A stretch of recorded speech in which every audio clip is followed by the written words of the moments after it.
Hi, good evening. This is doctor Vigneswaran, சர்க்கரை நோய் மற்றும் பாத சிகிச்சை நிபுணர், காரைக்கால். இன்னைக்கு நம்ம பார்க்க போற டாபிக் பார்த்தீங்கன்னா ஹைப்பர் டென்ஷன் இன் யங்ஸ்டர்ஸ். அதாவது 18 வயசுக்கு மேல உள்ள நபர்களுக்கு உயர் ரத்த அழுத்தம் அப்படின்ற பிரச்சனைகள் இன்னைக்கு ரொம்ப ஜாஸ்தி ஆயிட்டு இருக்குது. அதற்கான காரணம் என்ன அப்படின்னு பார்த்தீங்கன்னா, ஜென்ரலா அதாவது ஹைப்பர் டென்ஷன் அப்படின்னாலே வந்து ஒரு ஓல்டேஜோ மிடில் ஏஜ்ல இருக்கிறது இல்லாம இவ்வளோ சின்ன வயசுல வர்றதுக்கு காரணம் என்ன அப்படின்னா ஒபிசிட்டி அப்படின்றது ஒரு முக்கியமான காரணம். அடுத்தது டயபெட்டிஸ், அடுத்தது அவங்களுடைய லைஃப் ஸ்டைல் மாடிஃபிகேஷன்ஸ், அதாவது வேற அவங்களுடைய லைஃப் ஸ்டைலே இப்போ மாறிடுச்சுன்னு சொல்லலாம். இதெல்லாம் முக்கியமான காரணமாக பார்க்கப்படுது. Lack of physical activity, smoking, சின்ன வயசுலேயே ஸ்மோக் பண்ணுறது, இந்த மாதிரி காரணங்கள். அடுத்தது செகண்டரி ஹைப்பர் டென்ஷன் அப்படின்னு ஒரு இது இருக்கு. அதாவது அவங்களுக்கு கிட்னி ப்ராப்ளமோ இல்லை வேற தைராய்டு ப்ராப்ளம் இந்த மாதிரி இருக்கிறதுனால அவங்களுக்கு ஹைப்பர் டென்ஷன் வருது.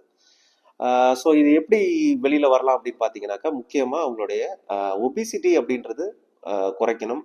நல்ல ஃபுட் ஹேபிட்ஸ் எடுத்துக்கணும். ஜங்க் ஃபுட் அவாய்ட் பண்ணிக்கிட்டு, முக்கியமாக அவங்களுடைய மொபைல் ஃபோன் யூசேஜ் ஸ்கிப்பான அவங்க அந்த ரீல்ஸ் பார்க்குறது, தென் அந்த பப்ஜி விளையாடுறது, அதெல்லாம் போனாங்கன்னா அவங்களோட டாலரன்ஸ் லெவலே வந்து குறைஞ்சிருது. எல்லாத்துக்கும் கோவப்படுறது அந்த மாதிரி இருக்கிறதுனால அவங்களுக்கு ஹைப்பர் டென்ஷன் வர்றதுக்கு காரணமாக இருக்குது.